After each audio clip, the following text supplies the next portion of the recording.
بسم اللہ الرحمن الرحیم۔ السلام علیکم ورحمۃ اللہ وبرکاتہ۔ رسول اللہ صلی اللہ علیہ وآلہ وسلم جب اپنی امت کے لیے رونے لگے۔ رسول اللہ صلی اللہ علیہ وآلہ وسلم کا امت کے لیے غمگین ہونے کا، رلا دینے کا واقعہ۔ اے رب العالمین، اگر تو ان کو عذاب دے تو بے شک تیرے بندے ہیں، اور اگر تو ان کو بخش دے تو بے شک تو غالب حکمت والا ہے۔ جب اس آیت کریمہ کی تلاوت فرمائی گئی تو رسول اللہ صلی اللہ علیہ وآلہ وسلم کو اپنی گنہگار امت یاد آ گئی۔ امت کی یاد میں اشک بار آنکھوں سے بارگاہ رب العالمین میں ہاتھ اٹھا دیے اور عرض کیا، اللہم امتی امتی و بکا۔ اے میرے پروردگار، میری امت میری امت میری امت۔ اس حال میں کہ آپ پر گریہ زاری طاری تھی، یعنی آپ صلی اللہ علیہ وآلہ وسلم امت کے غم میں رو رہے تھے، اللہ رب العالمین نے اپنے محبوب حضرت محمد صلی اللہ علیہ وآلہ وسلم کو اس حالت میں دیکھا تو فوراً فرمایا، اے جبرائیل۔ عرض کی، کیا حکم ہے میرے رب جلیل؟ ارشاد ہوا، اللہ تعالیٰ نے فرمایا، اے جبرائیل، جاؤ میرے محبوب صلی اللہ علیہ وآلہ وسلم کے پاس اور جا کر پوچھو، اے محبوب آپ کیوں رو رہے ہیں؟ حالانکہ اللہ تعالیٰ بہتر جانتا ہے۔ پس حضرت جبرائیل علیہ السلام سرکار دو عالم صلی اللہ علیہ وآلہ وسلم کی خدمت سراپا عظمت میں حاضر ہوئے اور آ کر گریہ زاری کا سبب دریافت کیا تو آپ صلی اللہ علیہ وآلہ وسلم نے مذکورہ آیتوں کے متعلق بتایا کہ ان میں اللہ رب العالمین یوں ارشاد فرماتا ہے، جبکہ میری گنہگار امت کا کیا بنے گا۔ حضرت جبرائیل علیہ السلام نے اللہ کی بارگاہ میں سبب گریہ زاری عرض کی تو خالق کائنات کا دریائے رحمت جوش میں آیا اور اپنے محبوب علیہ السلام کو دلاسا دیا۔ پس اللہ تعالیٰ نے فرمایا، اے جبرائیل، جاؤ میرے محبوب کے پاس اور ان سے کہو کہ ہم تمہیں تمہاری امت کے بارے میں راضی کریں گے اور تمہیں دل آزردہ نہیں کریں گے۔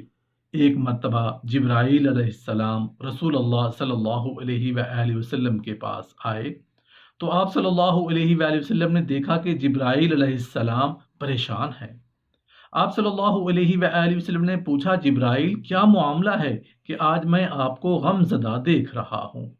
جبرائیل علیہ السلام نے عرض کی، اے محبوب صلی اللہ علیہ وآلہ وسلم، میں اللہ پاک کے حکم سے جہنم کا نظارہ کر کے آیا ہوں، اس کو دیکھنے سے مجھ پہ غم کے بادل نمودار ہوئے ہیں۔ نبی کریم صلی اللہ علیہ وآلہ وسلم نے کہا، جبرائیل مجھے بھی جہنم کے حالات بتاؤ۔ جبرائیل علیہ السلام نے عرض کی، جہنم میں کل 7 درجے ہیں، ان میں جو سب سے نیچے والا درجہ ہے اللہ اس میں منافقوں کو رکھے گا، اس سے اوپر والے چھٹے حصے میں اللہ تعالیٰ مشرک لوگوں کو ڈالیں گے، اس سے اوپر والے 5ویں درجے میں اللہ سورج اور چاند کی پرستش کرنے والوں کو ڈالیں گے، چوتھے درجے میں اللہ پاک آتش پرست لوگوں کو ڈالیں گے، تیسرے درجے میں اللہ پاک یہودیوں کو ڈالیں گے، اور دوسرے درجے میں اللہ تعالیٰ عیسائیوں کو ڈالیں گے۔ یہ کہہ کر جبرائیل علیہ السلام خاموش ہو گئے۔ رسول اللہ صلی اللہ علیہ وآلہ وسلم نے پوچھا، جبرائیل آپ خاموش کیوں ہو گئے؟ مجھے بتاؤ کہ پہلے درجے میں کون ہوگا؟ جبرائیل علیہ السلام نے عرض کیا، اے اللہ کے رسول صلی اللہ علیہ وآلہ وسلم، پہلے درجے میں اللہ پاک آپ صلی اللہ علیہ وآلہ وسلم کی امت کے گنہگار لوگوں کو ڈالیں گے۔ جب نبی کریم صلی اللہ علیہ وآلہ وسلم نے یہ سنا، جب میری امت کو جہنم میں ڈالا جائے گا، آپ بے حد غمگین ہو گئے اور آپ نے اللہ کے حضور دعائیں کرنا شروع کی۔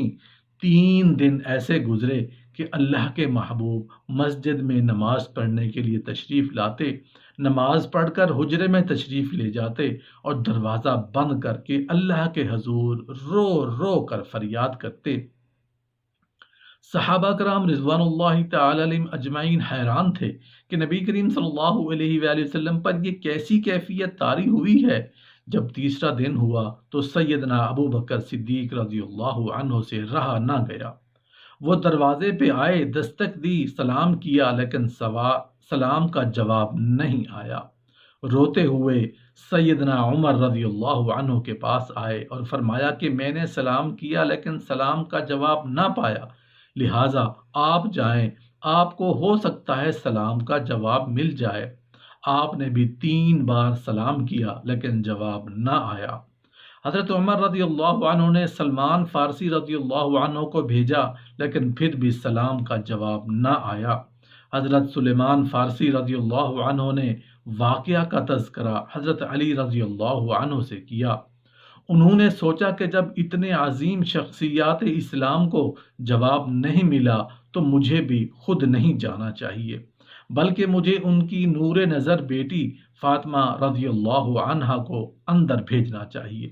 لہٰذا آپ نے فاطمہ رضی اللہ تعالی عنہا کو سب احوال بتا دیا۔ آپ حجرے کے دروازے پہ آئیں، ابا جان السلام علیکم۔ بیٹی کی آواز سن کر محبوب کائنات اٹھے، دروازہ کھولا، سلام کا جواب دیا کہ 3 دن سے آپ یہاں تشریف فرما ہیں۔ رسول اللہ صلی اللہ علیہ وآلہ وسلم نے فرمایا کہ جبرائیل علیہ السلام نے مجھے آگاہ کیا ہے کہ میری امت بھی جہنم میں جائے گی۔ فاطمہ بیٹی، مجھے اپنی امت کے گنہگاروں کا غم کھائے جا رہا ہے اور میں اپنے مالک سے دعائیں کر رہا ہوں کہ اللہ ان کو معاف کر اور جہنم سے بری کر۔ یہ کہہ کر آپ پھر سجدے میں چلے گئے اور رونا شروع کیا، یا اللہ میری امت، یا اللہ میری امت، یا اللہ میری امت کے گناہ گاروں پر رحم کر، ان کو جہنم سے آزاد کر۔ کہ اتنے میں حکم آ گیا، اے میرے محبوب غم نہ کر، میں تم کو اتنا عطا کروں گا کہ آپ راضی ہو جائیں گے۔ آپ خوشی سے اٹھے اور فرمایا، لوگو اللہ نے مجھ سے وعدہ کر لیا ہے کہ وہ روز قیامت مجھے میری امت کے معاملے میں خوب راضی کرے گا، اور میں نے اس وقت تک راضی نہیں ہونا جب تک میرا آخری امتی جنت میں نہ چلا جائے۔ سوچنے کی، سمجھنے کی اور غور و فکر کرنے والی بات ہے کہ ہمارے نبی کتنے شفیق اور غم محسوس کرنے والے ہیں، اور بدلے میں ہم نے ان کو کیا دیا۔ پہلے تو اس بات پر اللہ پاک کا شکر ادا کرنا چاہیے کہ اس نے ہمیں انسان بنایا، اشرف المخلوقات بنایا، پھر اپنے پیارے محبوب صلی اللہ علیہ وآلہ وسلم کی امت میں پیدا فرمایا۔ اب ہمارا فرض ہے، ہمارا کام ہے، ہماری ڈیوٹی ہے، ہمارے ذمہ ہے کہ ہم رسول اللہ صلی اللہ علیہ وآلہ وسلم کی امت سے محبت کریں، امر بالمعروف و نہی عن المنکر کرنے والے بنیں۔ رسول اللہ صلی اللہ علیہ وآلہ وسلم نے جن چیزوں کو حکم فرمایا ان کو پورا کریں، اور جن چیزوں سے ہمیں روکا، منع فرمایا، ہمیں ان کاموں سے ہر حال میں رک جانا چاہیے، تاکہ ہم اللہ اور رسول اللہ صلی اللہ علیہ وآلہ وسلم کے پسندیدہ لوگوں میں شمار ہونے لگیں، اور بروز قیامت آپ صلی اللہ علیہ وآلہ وسلم کی شفاعت کے مستحق بن سکیں۔